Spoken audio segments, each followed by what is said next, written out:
Founded by the Greek Megarians in the 7th century BC, Byzantium would not only be a settlement area, but also one of the most important trade centers in history. While immigrants from the Greek city of Megara were looking for the most suitable living space according to the conditions of the period, they consulted the Oracle of Delphi. The oracle told them, "Settle across in the land of the blind." The Megarians understood the meaning of this saying and came to the area known as Chalcedon at the time, around today's Kadikoi. However, they found this place inadequate because the area was both unprotected and unsuitable for trade. Later, they reached today's Sereburnu, which has a magnificent geography on the opposite shore of the Bosphorus. This place offered a natural harbor and had a strong position in terms of defense. At that moment, the Megarians realized that the land of the blind in the oracle's prophecy belonged to the Chalcedonians because they preferred a less productive region instead of such a wonderful location. Byzantium developed over time and became an important port city thanks to its location at the intersection of trade routes. The city's strategic location allowed it to serve as a bridge between both Asia and Europe. Byzantium played a major role in transporting grain, fish, and other commercial goods, especially from the Black Sea to the Mediterranean. The Megarians developed this region and built ports, surrounded the city with city walls, and strengthened its defensive structures. Ancient Greek culture, art, and commercial habits developed here. In addition to having a strong economy, the city came under the influence of different cultures over time and continued to grow. With the birth of Byzantium, social life began to take shape in the city. While merchants, sailors, and craftsmen revitalized the city's economy, the city gained an identity with construction of squares and temples. As the importance of the region increased over time, surrounding civilizations began to set their eyes on Byzantium. This led to the strengthening of the city's defensive systems. The city walls were expanded, and a powerful navy was created to protect maritime trade.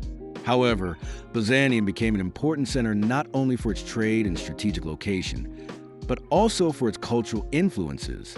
The city, which developed under the influence of Greek mythology, also showed itself in the fields of art and architecture. Temples, theaters, and agoras were built. As the city grew, the population also increased, making the region a center of attraction. Over time, Byzantium developed and became rich enough to attract the attention of many different civilizations. This inevitably attracted the attention of great empires, and the city's fate began to change. Byzantium continued its existence as an independent city-state for centuries. However, its growth and strategic location began to attract the attention of the Roman Empire. In 196 AD, Emperor Septimius Severus captured Byzantium and annexed it to Roman territory. During this period, the city suffered great destruction. Its walls were demolished and its people were punished. However, Rome soon understood the value of Byzantium and rebuilt the city. The city was refortified by building new roads, public buildings, and walls. Despite the size of the Roman Empire, there were times when the capital city of Rome was inadequate in controlling its eastern borders. In 324 AD, Emperor Constantine I designated Byzantium as the new capital in order to strengthen Rome's rule in the east. In 330, the city's name was changed to Constantinople, and it became the second capital of the Roman Empire. Constantine initiated huge projects to make Constantinople a magnificent capital. Wide streets, large squares, and monuments decorated with columns were built in the city. The Hippodrome, the Great Palace, and huge walls were built to increase the city's security and magnificence. Traces of Roman culture were evident in every area of the new capital. However, this change was not limited to physical structures. Christianity spread rapidly in place of pagan traditions, and Constantine adopted Christianity as the official religion of the state. Constantinople became not only a political and economic center, but also a religious center. The city became the strongest and most influential point of the Roman Empire in the east, and distinguished itself with its walls, churches, and great architectural structures. Thus, Byzantium became Rome's new favorite, and the first steps of a great transformation that would last thousands of years were taken. With the rise of the Eastern Roman Empire, Istanbul became the center of Byzantium. The emperors who followed Emperor Constantine strengthened the city's defenses and increased its cultural wealth. Especially during the reign of Emperor Justinian, The city reached a golden age. One of Justinian's greatest legacies was the construction of Hagia Sophia, completed in 537. This magnificent structure was built as the largest cathedral of the period and demonstrated the power of Byzantium to the entire world.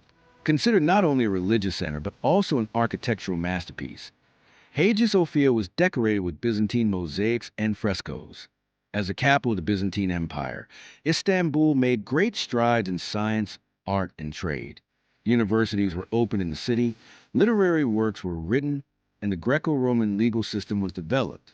At the same time, churches decorated with gold-plated mosaics, large palaces and monumental structures, such as the Hippodrome, increased the splendor of the city. However, the golden age of Byzantium did not last forever. With the start of the Crusades in the 11th and 12th centuries, Istanbul began to experience difficult times.